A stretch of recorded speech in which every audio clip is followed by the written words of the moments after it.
Ever since the release of Minecraft by Notch in 2009, there have been blocks and items in game that you cannot obtain by crafting. The main reason is balance. Being able to craft an end portal frame, for example, would enable any player to beat the dragon without ever needing to find a stronghold. Those need to be updated, by the way. They've been exactly the same since they were first introduced in version 1 of Java in 2011, that's 12 years ago. Finding a stronghold is a massive part of the endgame, so things like that are definitely out of the question, but what if some of the other things were added? Well, I'm glad you asked, because I decided to add some recipes to Minecraft that would definitely break the balance, but I think could add a new dynamic to the game. Stop chatting and roll the intro.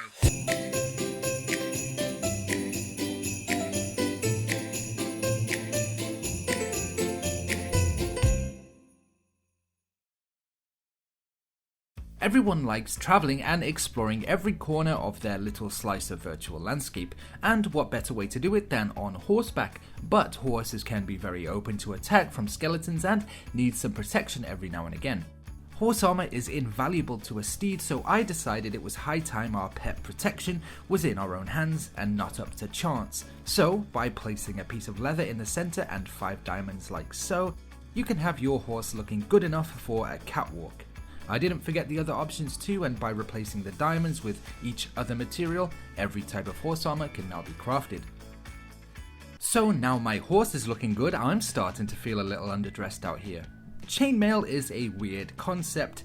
It has better durability than gold, but less protection than iron. It's kind of in the middle and only able to be acquired from mobs dropping them upon death, if you're very lucky. Aside from a very strange version of Minecraft where you could craft chain armor from unobtainable fire blocks, there has never been a way to craft it, and since we now have chains in the game, it's the perfect time to add it. Same as any other armor recipe, you take the chains, lay them out like this, and now me and Rocky are looking like $1 million. Yeah, I named him Rocky.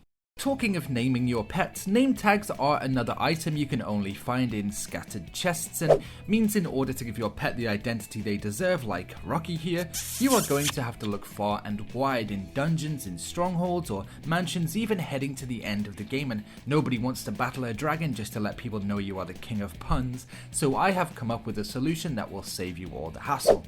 1 paper, 1 string, and a lovely ink sac in the center will mean that you can give your pet the name they deserve from the comfort of your own chest room. Clay is one of my favorite things. No, not that clay, I'm talking about this. The clay block is one of those blocks that is readily available if you have a river or ocean close by. But to get to clay blocks, you have to mine it, grab the clay balls, and recraft it back into blocks, and nobody's got time for that. Ain't nobody got time for that!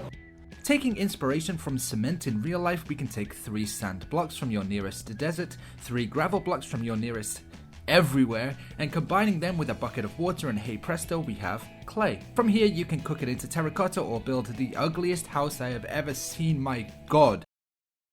Ever since the Nether was updated in 1.16, finding lovely patches of soul sand is no longer an option. You have to travel all over this 300-degree hellscape to find the soul sand valley, and no sooner do you step foot in the quicksand-like field of lost souls, you'll find a ton of skeletons all trying to bury you along with them. So if this isn't your idea of a fun time, then me and you could be friends, because I agree with you, and I have the perfect solution. 4 red sand like this, 4 sand from that desert I mentioned earlier, followed by a single piece of netherrack you can get without even leaving the portal, and you have all the soul sand you could ever need. Those skeletons will be waiting for you to show up, but you never will, leaving them all alone, forever, with nothing but the guests to keep them company. In recent updates, lots of new light source blocks have been added, from frog lights to copper lamps, but before all of those, there was simply glowstone, and just like my love life, glowstone has always been a finite resource, and since you can no longer just reset the nether to acquire more, we need a renewable option, and what's better than glowberries?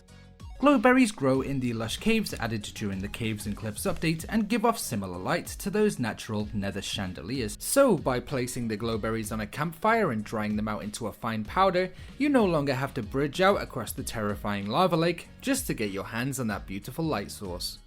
Talking of danger, we have all been there building a tiny bridge out over lava and suddenly your foot slips on a banana skin someone thoughtlessly dropped in your path and it's all over. Items gone, experience up in flames and a hole in your bedroom wall from where your monitor hit it. But I have the solution. Raid farms have been around for a while now, and if you know how to create one, Totems of Undying are easy enough to procure, but if you're not mumbo jumbo and don't come up with insane redstone machines while tucking into your bowl of Weetabix in the morning, then this one is for you. An expensive recipe though it is, the positives will outweigh the negatives, and you'll agree with me as your life flashes before your eyes on that long fall into the lava, so investment is a must. Take one block of emerald, a block of diamond, and a block of gold to a crafting table, hammer them all into a voodoo doll shape, and hey presto, like a quarter of a cat, you now have 2 lives. If you're anything like me, then you find grass boring. In fact, I haven't left this basement for almost 200 years. But grass is everywhere, and sometimes you need a little something different every now and then. Heading to a taiga biome, you can find Podzol. I'm not quite sure what it is, but one quick Google search later. In Western Europe, podzols develop on heathland, which is often a construct of human interference through grazing and burning. The heathland? That sounds made up. And what humans are grazing anyway? Are you eating grass? You've got to chew it and break the stem and get the sap out.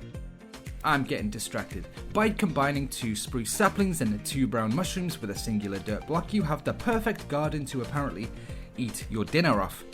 Now I can't stop thinking about those 2 guys eating grass. Along a similar line, my Celium can also be crafted by replacing the spruce saplings with these red boys, and you have yourself some lovely fungus for your crops to thrive in.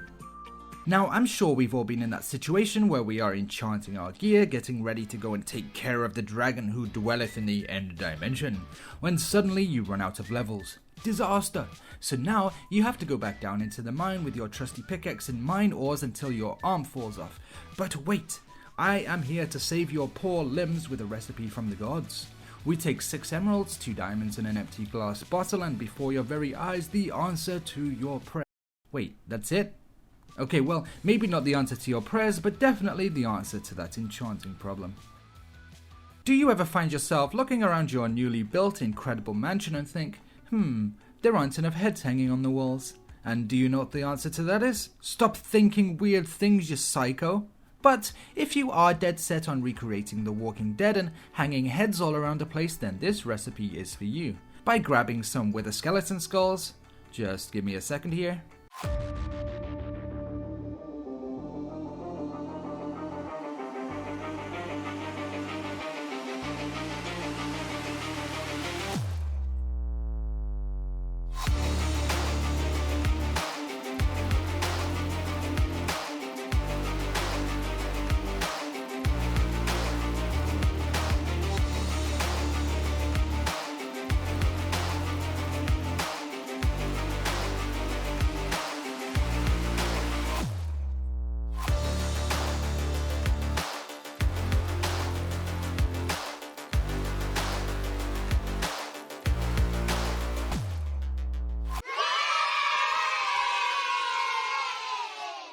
"32 minutes that took. 32 minutes! Jesus.